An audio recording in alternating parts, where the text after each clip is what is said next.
महाराजांच्या आवडीचा चालवलं करतो. आपल्या जिल्ह्याच्या कन्या पुण्यश्लोक महिन्याबरोबर त्यांच्या स्मृतीला वंदन करतो. आपल्या भारतीय राज्यघटनेचे शिल्पकार महामानव भारतरत्न डॉक्टर बाबासाहेब आंबेडकर यांनाही मानवंदना अर्पण करतो. आपल्या या उद्योग समूह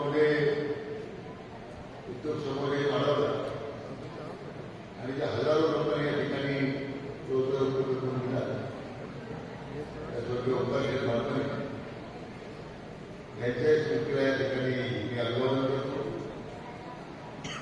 आपल्या सगळ्या कामगारांना अविरतपणे आपल्या जीवनाच्या शेवटपर्यंत कामगारांच्या प्रश्नासाठी त्यांनी झगडा दिला. त्या सगळ्यांच्या जीवनामध्ये स्थैर्य निर्माण करून देण्याचा प्रयत्न केला. काँग्रेस आणि मास्तरांच्या स्मृतीला या ठिकाणी मी वंदन करतो. आणि आज आपल्या संगमनेर नगरपालिकेच्या निवडणुकीच्या निमित्तानं आपल्या सर्वांच्या उपस्थित होत असणाऱ्या सभेकरता उपस्थित आपल्या तालुक्याचे लोकप्रिय आमदार माननीय अमोल लोकदार, उद्धव समूहाचे संचालक माननीय राजेभाऊ मालपानी, आपले कॉम्रेड माधवराव नेहरे, ॲडव्होकेट ज्ञानेश्वर सहाने, माझे मित्र डॉक्टर अशोक वैद्य, आपल्या नगर स्पर्धाचे उमेदवार श्रीमती सुवर्णाबाई खताळ,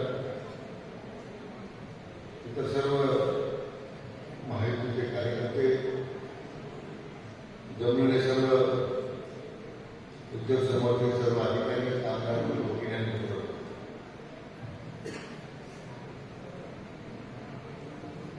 फार मोठं भाषण करण्यासाठी आलो नाही. मी आताच राजेभवन उतरत होतो. त्या धर्मकोचा व्यवसायात उद्या आपण काय काळाबरोबर काय उत्पादन करणार, ते दिवसेंदिवस सरकार नियम बदलत चालले, परंतु आपले शेत होत चाललेलं आहे.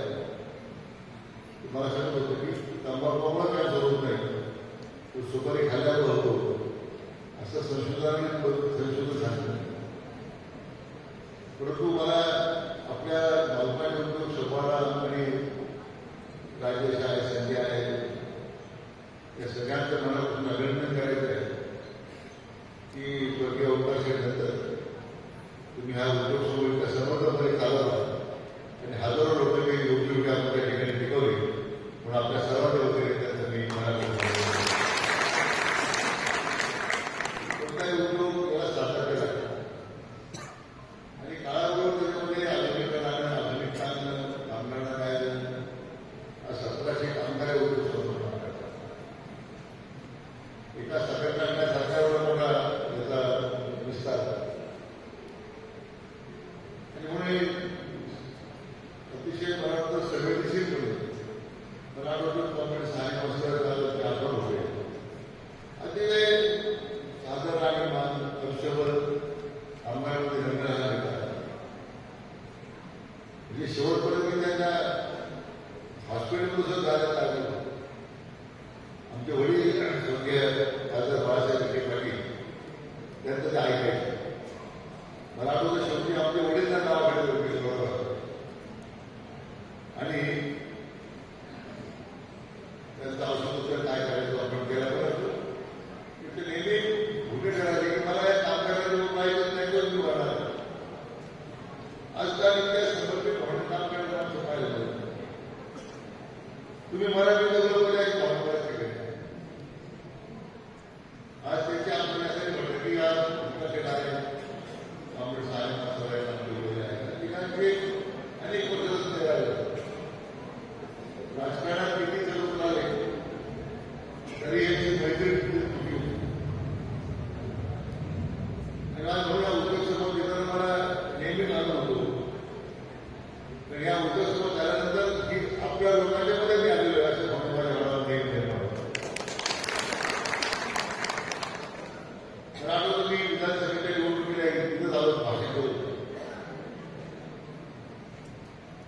त्यावेळी मी आपण विनंती केली की परिवर्तनासाठी तुम्ही मला साथ द्या.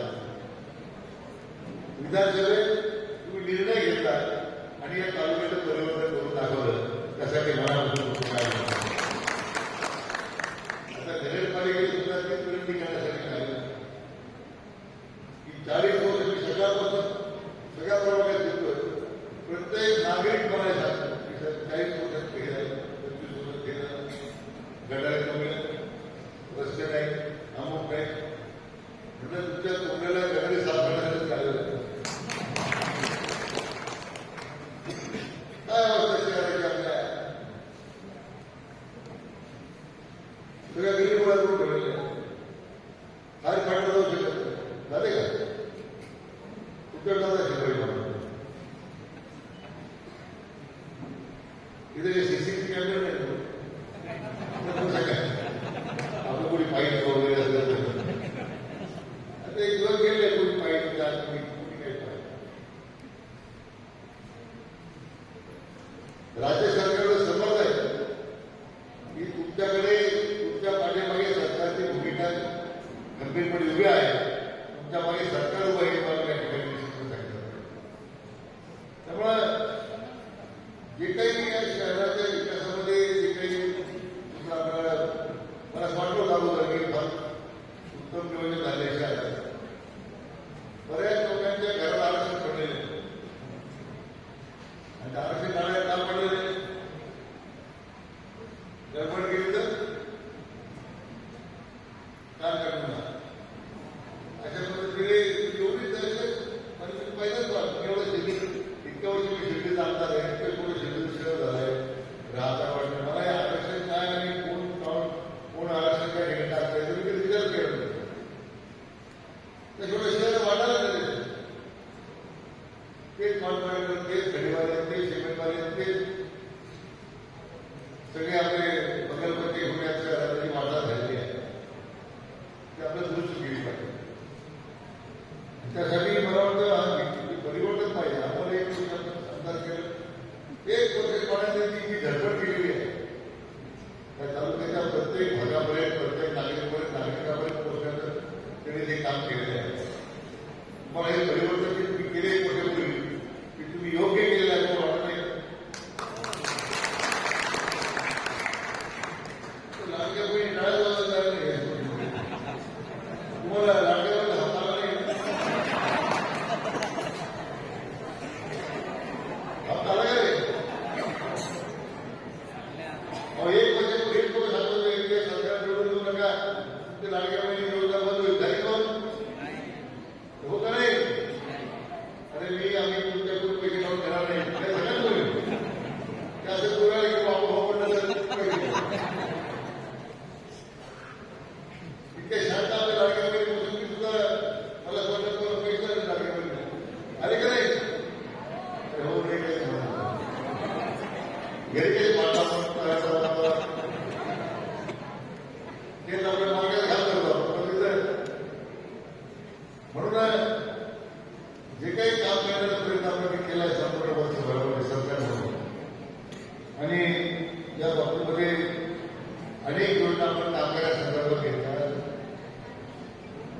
बांधकाम कामगारांसंदर्भात किती मोठी योजना आज त्या कामगारांच्या मुलाला शिक्षणाच्या प्रशिक्षण औषध उपचार करण्यासाठी त्यांना आपण मदत करतो. गृहोपयोगी वस्तू त्यांचा संदर्भ करण्याचा प्रयत्न करतो. आता की तुमच्या हॉस्पिटलच्या ठिकाणी बरेच चांगल्या प्रयत्न केले. तुमचं जर कामगार हॉस्पिटल यायचं असेल मला वाटतं मी आता मागे बोलत होतो तरी 2 एकर जमिनीची मागणी केली आहे हॉस्पिटल बांधण्यासाठी. मला राजेश काय सांगितलं सध्या असं म्हणले की आम्ही 2 एकर जमिनीत हॉस्पिटल बांधतो पण तुम्ही आमचं वगैरे मागे तुम्हाला योग्य वाटतं. कामगारांच्या प्रती तुम्ही समर्पित भावनेला ही मंडळी काम करतात त्याचा प्रत्येक घेते. दुसऱ्यांनी गोडा काढून वसा घेतात एक प्रकारे झालेली मान्य. आता नागपूरमध्ये 8 तारखेला सुरू होते.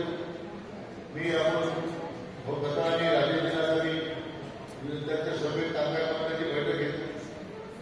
आता हे मालपाडी हॉस्पिटल काढायचं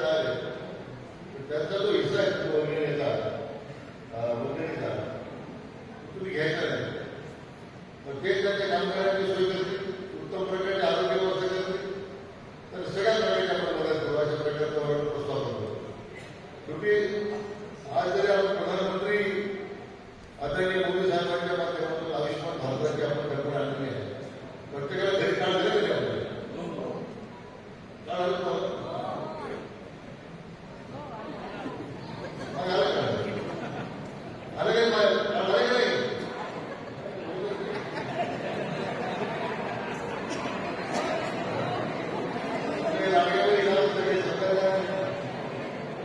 आपल्याला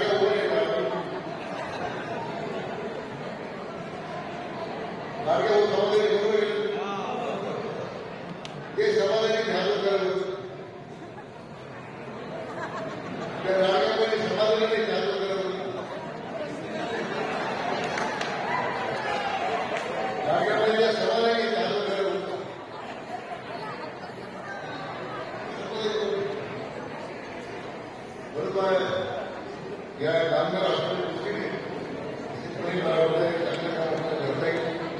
तुम्ही माझ्या राज्य सरकारने सुद्धा आयुष्यमान भारत 5 लाख रुपये योजना आणली की 5 लाख योजनेमध्ये सुद्धा आपण 5 लाख रुपये मला वाटतं त्याचा उपयोग करून घेते. तुम्ही आपल्या सामान्य नागरिकांचं आरोग्य हे सर्वात महत्वाचं आहे. त्याकरता आपण नेहमी सत्ता कामगारांच्या प्रश्नामध्ये कुठे आपण कमी पडणार नाही. त्याचे सुरू करण्यामध्ये मी राजेजी आणि ॲडव्होकेट साहेबांना आणि आपले दुसरे आपले कॉम्रेड माधवरावजी ने यांना मी आश्वासन देऊ शकतो की या नागपूर जिल्ह्यामध्ये हा हॉस्पिटल 100% घातक राहू की आपण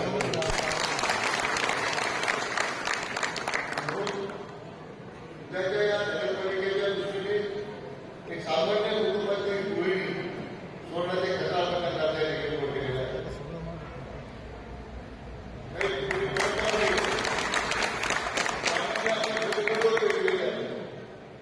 त्याचे काही कोणाचं त्याचे पुढे संबंध नाही. आपण काही कॉन्ट्रॅक्टमध्ये पुढा तयार केलेला नाही, भूमाफ्याच्या पुढा तयार केलेला नाही. आपण एकच सांगितलं पूर्ण पारदर्शक पद्धतीने कारभार झाला. ₹2 खर्च होतो आपल्या नगरपालिकेत. त्याचा रोज त्या ठिकाणी रस्ते बोर्ड लावला पाहिजे. गावाचे काय कोणी कॉन्ट्रॅक्टर काय खर्च होतो काय झालं. राज्याची मुंबई महानगरपालिकेची मालक ज्युडिशियल मालक 1921 त्याच बिल्डिंग महागाई गेल्यानंतर पहिले कोर्से लावून दिले. ते कोर्सीवर ते कामाचं स्वरूप आहे, कॉन्ट्रॅक्टर कोण आहे, इंजिनियर कोण आहे, साईट इंजिनियर कोण आहे, कार्यक्रम कोण आहे, एस्टिमेट किती आहे, किती होतं, किती एस्टिमेट बिल्डिंग पूर्ण झालं सुधारे करतो.